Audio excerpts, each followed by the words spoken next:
யாக்பூரோட ஒரு மூலையில ஒரு பழமையான உடைஞ்சு நொறுங்கி போன செங்கல் சுவர் இருக்கு. பார்க்கறதுக்கு என்னமோ இது பழைய கட்டிட சுவர் மாதிரி இருந்தது. ஆனா கிராமத்துல இருக்கிற வயசானவங்களுக்கு மத்தியில ஒரு சலசலப்பு இருந்தது. அதாவது இந்த சுவர் உண்மையை சொல்லுமா, ஆனா இது யாருக்கும் தெரியாது. நிதின் அந்த கிராமத்துல இருக்கிற ஒரு அனாதை பையன். சிட்டில இருக்கிற காலேஜுக்கு படிக்க போவான். அவனுடைய கனவு படிச்சு முடிச்சு பெரிய ஆள ஆகணும்னு. ஆனா வாழ்க்கைங்கிறது அவ்வளவு சுலபம் கிடையாதே. டேய் அனாத பயல, உன்னுடைய அப்பா பேர் உனக்கு என்னன்னு தெரியாது, ஆனால் நீ இங்கே படிக்க வந்திருக்க. இங்கே பாருங்க, எனக்கு எங்கள் அப்பா பேர் தெரியுமோ தெரியாதோ, அதனால உனக்கு என்ன பிரச்சனை? அப்புறம் நான் இங்கே இருக்கிறது உனக்கு கவலையாக இருக்குதுன்னா நான் உனக்கு ஒரு விஷயத்தை ஞாபகப்படுத்துகிறேன். படிக்கிறது எல்லாரோடைய உரிமை. ஓய், ரொம்ப ஓவராக பேசாத, புரிஞ்சுதா? மரியாதை எங்கேருந்து கிளம்பு. எங்கேருந்தே வருவீங்களே தெரியலையே. இது கேட்டதும் நிதினோட மனசு ரொம்ப நொந்து போச்சு. அப்புறம் அவன் பேக்கை எடுத்தான். பின்னாடி கூட திரும்பி பார்க்காம காலேஜோட கேட்டை விட்டு வெளியே வந்தான். ஏன் எப்பவும் என்னையே வம்பு கிழக்கிறானுங்க? நான் என்ன தப்பு பண்ணேன்? நான் நான் வாழ விரும்புகிறேன், அவ்வளவுதான். அவன் ஒரு மரத்துக்கு அடியில உட்காந்து தலையை குனிஞ்சிட்டு இருந்தான். அப்பதான் ரோட்ல ஒரு பயங்கரமான பிரேக் சத்தம், டயர் வெடிக்கிற சத்தமும் கேட்டுச்சு. அட, ஒரு லேடிக்கு ஆக்சிடென்ட் ஆயிடுச்சுப்பா, பாருங்க பாருங்க. ரோட்ல நடக்கிற ஓட்டம் சத்தம் கூச்சல் எல்லாத்தையும் கேட்டுட்டு நித்தின் அங்கேருந்து ஓடி போய் கூட்டத்தை களைச்சிக்கிட்டு முன்னாடி போனான். அவன் பார்த்தபோது ஒரு அம்மா மூச்சு பேச்சு இல்லாம கடந்தாங்க. அண்ணா எல்லாரும் தள்ளுங்க, அவங்களுக்கு மூச்சு இருக்கு, போய் தண்ணி எடுத்துட்டு வாங்க. அந்த அம்மாவோட கண்கள்ல பயம் இருந்தது. முகம் வெளியில போய் உதடெல்லாம் நடுங்குச்சு. யாரு? நான் நான் நான் எங்க இருக்கேன்? சுவர் எங்க இருக்கு? என்னுடைய குழந்தை. ஐயோ, இவங்க நிலைமை ரொம்ப மோசமா இருக்கு, இவங்களை ஹாஸ்பிட்டலுக்கு கூட்டிட்டு போகணும். அங்க பக்கத்துல இருந்தவங்களோட உதவியை கேட்டு நிதின் அந்த அம்மாவை ஹாஸ்பிட்டலில் கொண்டு போய் சேர்த்து அவங்களுக்கு ட்ரீட்மெண்ட் பார்த்தான். ரொம்பலாம் இவங்களுக்கு அடிப்படலை, ஆனா இவங்களுக்கு மனோவேதனை இருக்கு. இவங்களுக்கு ஓய்வும் கவனிச்சுக்க ஆளும் வேணும். சரிங்க டாக்டர் சார், நான் இவங்களை பார்த்துக்கிறேன். நிதின் அந்த அம்மாவை தன்னுடைய சின்ன வீட்டுக்கு கூட்டிட்டு வந்தான். அவங்கிட்ட பெருசா எதுவும் கிடையாது, ஆனா அவனுடைய மனசு ரொம்ப பெருசு. அவன் என்ன நினைச்சான்னா, இந்த விதத்திலேயாவது ஒரு 4 நாளைக்காவது அவன் கூட யாராவது இருப்பாங்கல்ல. உங்களுடைய பேர் என்னங்க? என்னோட பேரா? அது என்னோட என்னோட பேரு வந்து வந்து உங்களுக்கு உங்க பேர் கூட ஞாபகம் இல்லை போல இருக்கு. ஆனா பரவாயில்லைங்க, நான் உங்களுக்கு புது பேர் வைக்கிறேன். இன்னிலிருந்து உங்க பேரு சரிதா, சரிங்களா? ஆஹா, சரிதாவா? அ, ம், ஆ, சரிதா. நாள் கடந்துகிட்டே இருந்தது. நிதின் வேலையை விட்டு வருவான். சரிதா அவனுக்காக டீ போட்டு கொடுப்பாங்க. ராத்திரில அவனுக்கு கதை சொல்லுவாங்க. 2 பேரோட வாழ்க்கையிலையும் ஒரு வித்தியாசமான நிம்மதி கிடைச்சது. ஆனா அப்பதான் ஒரு நாள், நிதின், உனக்கு தெரியுமா, எனக்கு இப்பவும் எனக்காக யாரோ காத்துட்டு இருக்கா மாதிரி தோணுதுப்பா. யாரு? என்னுடைய பையன் ரொம்ப சின்னவனா இருந்தான். அப்போ அவன் தொலைஞ்சிட்டான்.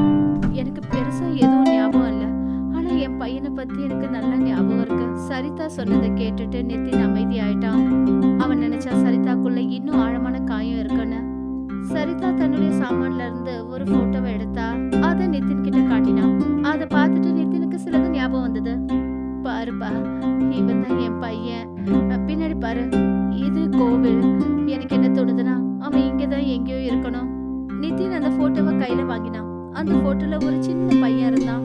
அப்புறம் அவனுக்கு பின்னாடி ஒரு பெரிய கோவில் இருந்தது. ஆனா நிதின் அந்த போட்டோவோட மூலையில பார்த்தான். அந்த இடத்துல அவனுக்கு பேசும் மாய சுவர் தெரிஞ்சது. இது எங்க கிராமத்துல இருக்கிற காட்டுல ஒரு பெரிய கோயில். நிஜமாவா? அந்த இடத்துக்கு உன்னால என்ன கூட்டிட்டு போக முடியுமா? ஆ, அந்த இடம் கொஞ்சம் மர்மமான இடம், கொஞ்சம் வெறிச்சோடி கிடக்கும். அந்த இடம் எப்படி இருந்தாலும் பரவாயில்ல, ஆனா அந்த இடத்துக்கு என்ன கூட்டிட்டு போ நிதின். இந்த உலகத்துல எனக்கு நீ யாரும் இல்லை. அப்படியே இருந்தாலும் அது எனக்கு ஞாபகம் இல்லை. எனக்கு இருக்கிற கடைசி நம்பிக்கை இது ஒண்ணுதான். எப்படியாவது நான் அவனை கண்டுபிடிச்சு ஆகணும். சரிதாவோட நிலைமையை பார்த்து நிதினோட மனசு உருக ஆரம்பிச்சது. சரிதாவோட தொலைஞ்சு போன பையன் மேல அவனுக்கு இருக்கிற பாசம் அவன் கண்ணுக்கு தெரிஞ்சது. சரி, உங்க விருப்பப்படியே செய்யறேன். நாம கண்டிப்பா அந்த காட்டுக்குள்ள போவோம். அப்புறம் நாம உங்க பையனை பத்தி விசாரிப்போம்.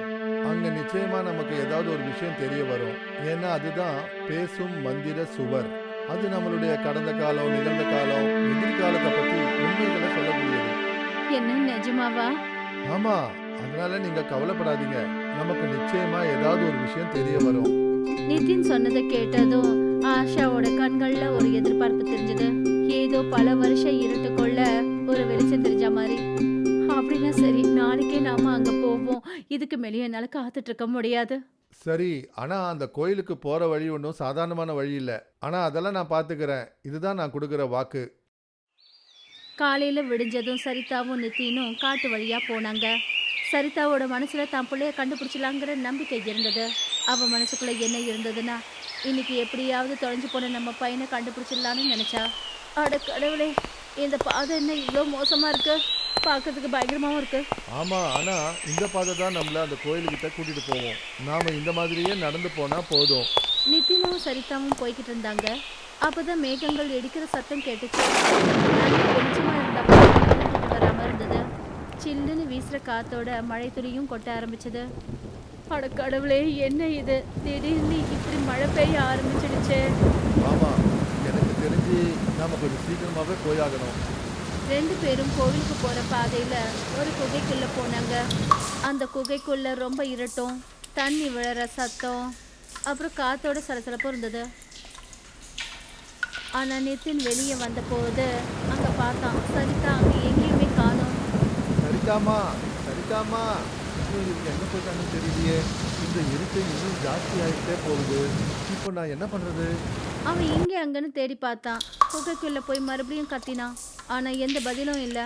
அவனோட இதய துடிப்பு அதிகமாச்சு. ஒருவேளை அவங்களுக்கு ஏதாவது பிரச்சனையா? என்ன பண்றது? சரிதாமாவை தேட ஆரம்பிச்சேன்னா கோயிலுக்கு போக முடியாது. இல்ல, ஒருவேளை அவங்க எனக்கு அந்த இடத்துல கிடைச்சாங்கன்னா? நிதின் அங்கிருந்து கோவிலோட வாசல் கிட்ட ஓடினான். அவன் காயப்பட்டிருந்தான். கால் கைகள்லாம் ரத்தம் வடிஞ்சிட்டு இருந்தது. அவன் அங்க பார்த்தபோது அந்த மாய சுவர் இருந்திருந்தது. அந்த மழை தண்ணீர்ல கூட அந்த சுவர் மர்மமான முறையில மின்னிட்டு இருந்தது. நிதின் நேரத்தை வீணடிக்காம நேரா அந்த சுவர் கிட்ட போனான்.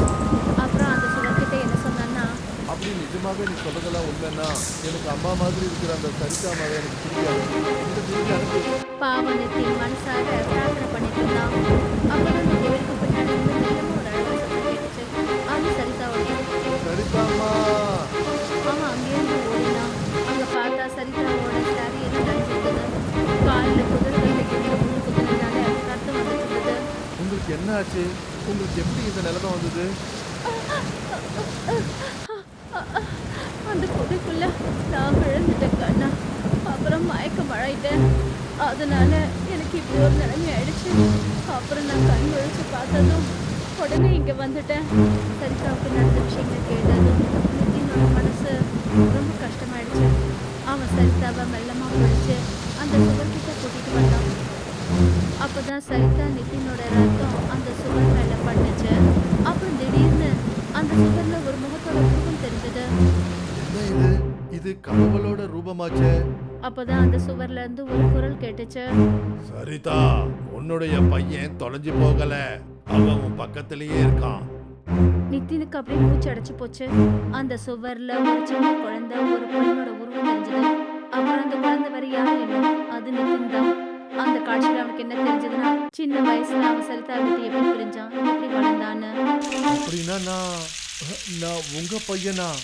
அப்படின்னா நான் இத்தனை நாளா என்னுடைய அம்மா கூட தான் இருந்தேனா? நான் ஏன் அம்மாவுக்கா சேவை பண்ணிட்டு இருந்தேன்? இல்ல நீயா? நான் உன்னுடைய அம்மாடா. அப்புறம் நீ என்னுடைய புள்ள, என்னுடைய செல்ல புள்ள, என்னுடைய